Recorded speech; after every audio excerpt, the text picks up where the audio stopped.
pasayan yan. San yan na sa ninyong maanyag nga half Filipino, half Filipina nga hikala. Ang ing pasayan, Jolena Balileng, super kalamisyang bayhana. And welcome back to my self-love channel!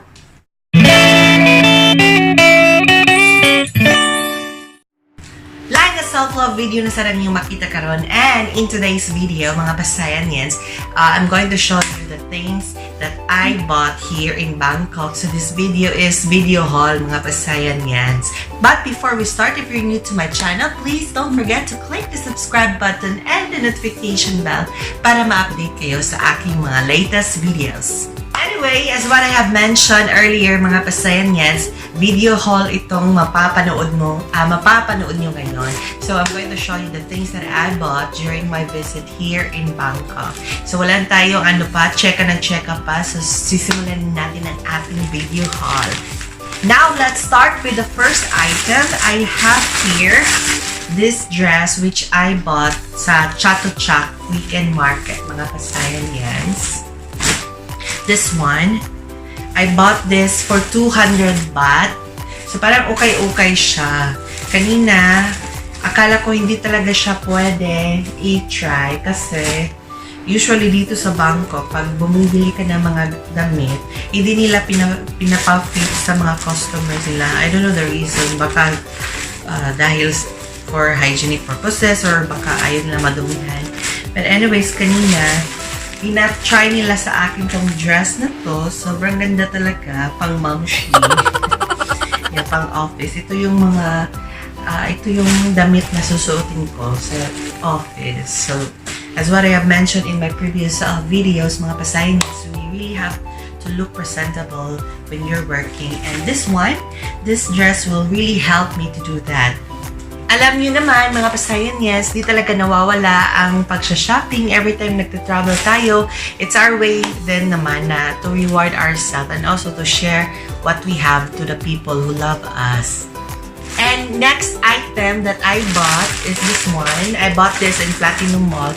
I'm sorry, I forgot kung magkano tong dress na to. So, gusto ko talaga bumili this kind of dress. Gusto ko yung duster type. This one, may slit siya sa gilid. This one, so floral. Very, comfortable siya. Tapos, ang ganda pa ng, cloth niya. Sobrang refreshing, sobrang presko sa pakiramdam. So, I decided to have this one. And I'm going to bring this in my future trips. Diba?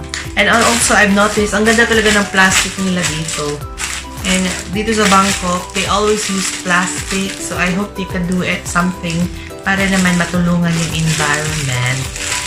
Anyway, let's have the next item here. I bought this stuff sa Platinum Mall din. This one, I think this is 200 baht. So, almost 400 pesos siya. So, this one, ang ganda ng cloth. Gusto ko talaga yung ganitong mga cloth. Parang, linen style siya. Na top. Or linen style na cloth. This one. So, I'm going to use this sa office. So, as what I have mentioned, we really have to look presentable. So, I decided to buy this one for the office. It's very simple. It's very minimalist. Alam niyo naman yung personality ko, mga pasayan. Yes, gusto ko. I love the idea of minimalism. So, I have this one. I bought this shirt, this top. Anyways, let's have another one. Another item is this one. Oh, diba? Ang cute. I bought this for my brother, this one. Para naman magmukha siyang, tao. So this one, I like this cloth din kasi it's very, komportable and very refreshing na suotin. And I also love the colors and design. Also to ngayon sa mga lalaki, itong, parang Hawaiian style na polo shirt or this one. So, I bought this. Hindi ko na maalala yung price niya. Basta mahal-mahal siya konti. Anyways, another item here. I have this. This one. Yung mga sleeveless na to. With Thailand. Yeah, Thailand. And then, meron din mga positive messages dito. Like, for example, this one. Yeah, this one. But some grammar errors nandito sa shirt. Pero okay lang yan. Ang importante kasi, komportable siyang suotin. Parang mahangin siya. At magaan yung tela niya. So, that's why. At ang cute pa ng design. Ang cute ng elephant. Anyways, another one. This one. So, same yung material na ginamit. But different design. So there's another elephant, and I love the message, happy, love, dream. So this one, cute din. I also have another one. This one, my favorite. So this one, ang cute lang tingnan, di ba? Tapos ayan, maganda yung message na nakaprint sa shirt. Don't put off your happy life. And then there's Thailand. Diba? Ang ganda, ang cute. May mga positive messages na nakalagay sa shirt. Diba? Anyways, I have another polo shirt na pang Hawaiian. This one is for a friend. So, I'm going to give this to him. Kasi actually, hindi siya i-give, no? Huwag kang ganyan, baldo ka. Nag-request kasi siya, nabilhan ko siya ng ganito sa Thailand. So, kasi wala siyang pinadala sa akin na pera. Ako muna yung nagbayad muna. So, Baldo, wag kang dyan ha, bayaran mo ko kasi mahal ko sa peso. So, wag kang charot-charot dyan sa akin. This one. Anyways, this one. Another delicacy here in Thailand. This is Thai coconut roll. Ang flavor niya ay the original flavor. So, actually, hindi ko pa siya na-try kung ano talaga yung lasa nito. But anyways, when I go back to the Philippines, I'm going to eat this one together with my brother. So, this one. I'm going to give this to my younger brother. And next, I have here, this one. I bought this. Parang siya, design siya sa room. And I also like the design because it has a positive message on it. So this one, stay happy. So it will remind us to be happy. This one, and it's very minimalist. So walang bonggang design, just simple lang. And I like to see these kinds of things in my room, mga Pasayanians, kasi I've noticed kapag marami kang bagay sa kwarto mo, mas lalong gumugulo yung pag-decision making mo. So that's why if I choose decor sa room ko, yung simple lang, yung konti lang yung design, like this one. But I'm going to give this to some of my friends, so my lucky friends. So yung mga friends ko, bibigyan ko nito. This one. So pareho lang ng design para hindi sila mag-away-away, no? So ayan, para equal ang lahat. Okay. Next item na nandito sa akin is this one. Binili ko siya. Actually, parang may ganito sa Pilipinas. This one, Naturals by Watsons. Sa Watsons ko to binili. And the reason why I bought this is kasi yung friend ko na si Kirsten, dito kami nakatira sa condo niya, by the way. So, ang nangyari kasi, ito yung ginagamit niyang product sa dito sa Thailand. And I've noticed, maganda talaga yung hair ko, parang merong volume. So, that's why I decided to buy this. And this one, it costs 299 baht if you buy 3 products. But if you're going to buy this individually, 180 baht siya. So, I decided to buy 3 na lang kasi kung 180 times 2. So, 360 ba? If I'm not mistaken. 180 times 180. 0. So, 360. So, instead of paying 360, tinatlo ko na lang. So, 299 yung binayad ko dito. Diba? Para set naman. So, conditioner. May 2 conditioner akong binili at isang bottle ng shampoo. So, this one. And next one, I also have this. Ay, may basa. Wait. So, this one. Binili ko to sa isang... sa Watsons ko rin to binili. Nabasa siya. Dahil sa milk tea. So, binili ko to. This one. Powder daw to. Tinanong, kasi nag-request sa akin si Ate Annalisa Duga-Duga. Hello ate, ayan, bili ko na yung gusto mo. Nag-asa siya akin na bilhin ko daw to. Hindi ko alam kung ano to eh. So, tinanong ko yung staff sa Watson's. Powder pala to sa, parang baby powder. So, ganun. I think this is, parang cool siya gamitin. So, baka ito yung gusto niya. So, anyway. Next item that I have here. So, this one. Birthday coffee. So, coffee to in Bangkok. So, this one. Every morning, we always have this coffee dito sa Bangkok. And I've noticed, naging normal yung, bawal ko. I mean, ano ba ang Tagalog ng pagtatae? So, normal yung, pagtatae ko dito sa Bangkok after drinking this one. Because usually, hindi ako dumudumi. Hindi ako Tagalog? Nagto-toilet or nagdudumi every day. But after drinking this coffee, every day na ako pumupupo. So that's why I decided to have this one and bring this to the Philippines. So this one, Birdie Coffee. Yes. Next, I have here this snacks. So, famous talaga. I'm not sure if it's really famous, but I always see this ad of this product in their BTS. So, na-curious ako. So, I decided to have 2 products of this one. So, I'm going to try this. And also this one. So, another brand, but same yung siya. But I will try it. So, let's have the spicy one. Ano ba talagang lasa? Kasi yung model sa commercial, sa ad, parang sarap na sarap siya kahit spicy yung yung snack. But ay, sarap ng amoy. Parang siya.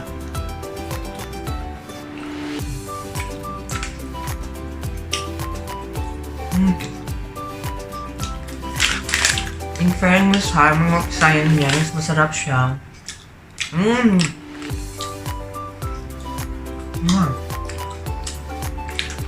Sarap talaga pag seafood, no?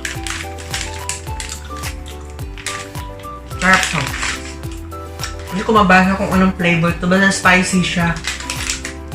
Paborito ko to.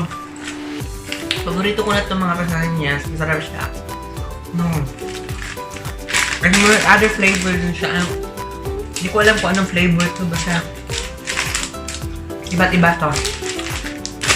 Anyway, I also bought this one. Instant noodles na pad thai. So, sarap na sarap talaga ako sa pad thai mga kasayanyans. So, that's why I decided to buy this one para dali sa Philippines. So, baka magmumukbang ako having this pad thai, instant pad thai. So, I'm excited din. And another item that I have here, this one, ang walang kamatayang keychain.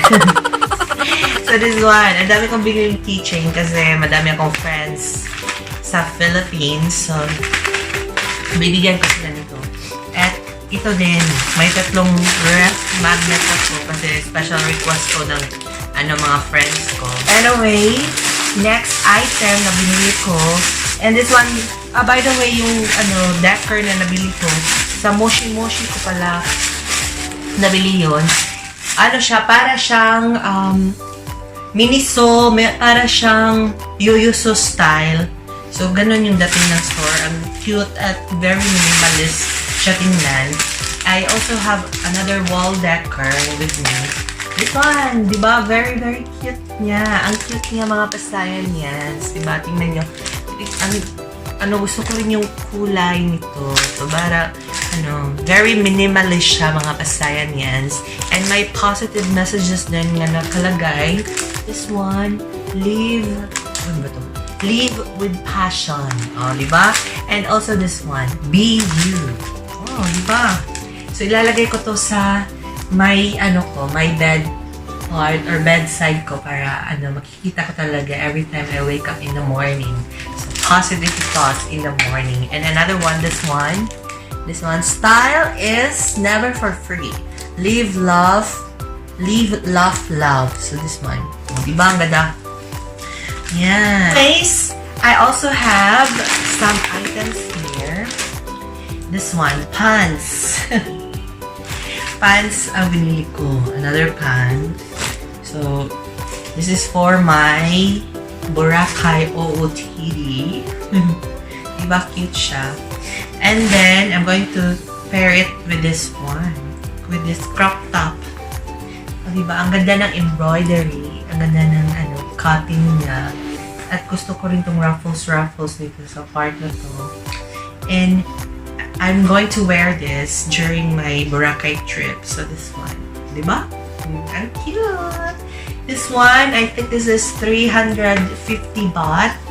So, almost 700 din ito. Oh, mahal. And also this one, 650. So, more than 1,000 pesos to money. But it's okay. Maganda. Basta gusto nyo, mga Pasayanians, bilhin nyo kung gusto nyo. But, ito lang ang advice ko. Ulitin ko mga Pasayanians, pag gusto nyo, bilhin nyo talaga mga Pasayanians. Huwag nyo i-deprive ang inyong mga sarili. Pero, dapat i-consider rin niyo ang maraming bagay. Like, for example, kung kailangan ba talaga niyo yan. So, or kung pwede pa natin yan ipagpaliban, or yung budget mo, kailangan mong i-check. So, wag lang bili lang ng bili. And this one, pwede ko rin naman itong gamitin during work time. So, pwede ko rin itong suotin sa office. So, okay lang kung bumili ako nito. Diba? Anyways, this one, I have this one. This snail white whipped soap. So, binili ko to kasi sabi ng friends ko dito sa Bangkok, sikat daw ito. And I think nakita ko rin ito sa Pilipinas at si Chris Aquino yung endorser. So, sabi nila maganda daw ito sa balat. And it happens na nag-sale sila. So, binili na ko ito, dalawa. So, from 199 baht, naging 129 baht each siya. So, sale na to. So, bilhin ko na lang daw, sabi ng friend ko. Anyway, sana mag-effect to sa akin. Kapag hindi to nag-effect, ibabash ko talaga yan si Chris Aquino. Anyways, another product that another item that I bought is this one. Oh, diba? Sobrang fashionista nito. Uso to ngayon eh. Nakita ko to maraming influencers sa Instagram. Gamit. Suot nila to sa beach trips nila. Diba? Fashion lang. So, it is, made of, hindi ko alam kung anong tawag ng material na to. I think this is, abaka ba to? Hindi ko alam. Basta ganyan. And then, parang pang-protect siya sa sun. So, gagamitin ko to sa akin pagpunta sa beach. Diba? Ganda lang. Anyways, yeah, I have other products here. I also have this one. Yes. Squid naman. Kung kanina yung fish yun, ito, squid. So, alam niyo naman, mga Pasayanians, yung mga sisterettes natin dyan. Masarap ito. So, excited na ako i-try yan. And, I also have some snacks sa Thailand. But this one, it's very unique. Kasi, inside this pack are mga insects.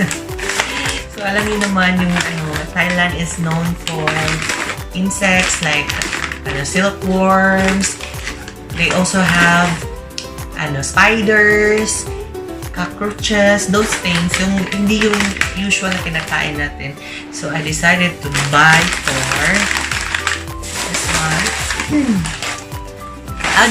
Tatlo lang pala yung binili ko. Baka hindi masarap eh. So, tapos pa to? 25 baht. So, almost 50 pesos din to. So, mahal din to. So, this one, silkworm. I have also another one. But this one is Tom Yum flavor. Yeah, silkworm din ito. And, same. Silkworm na original plate. And also this one. But I think this one, may-injure ko to kasi shrimp to. Hindi to insect. So, I'm sure mas nasarap na ako nito. Anyways, I hope nag-enjoy po kayo sa aking video. And if you like this video, please don't forget to give this a thumbs up. And mga pasayanyans, if you have suggestions or mga ideas kung saan pagpakita ng self-love, please comment down below para atong madiscuss sa atong mga umaabot ng mga videos. Anyways, mga pasayanyans, always remember that learning to love yourself is the greatest love of all. See you!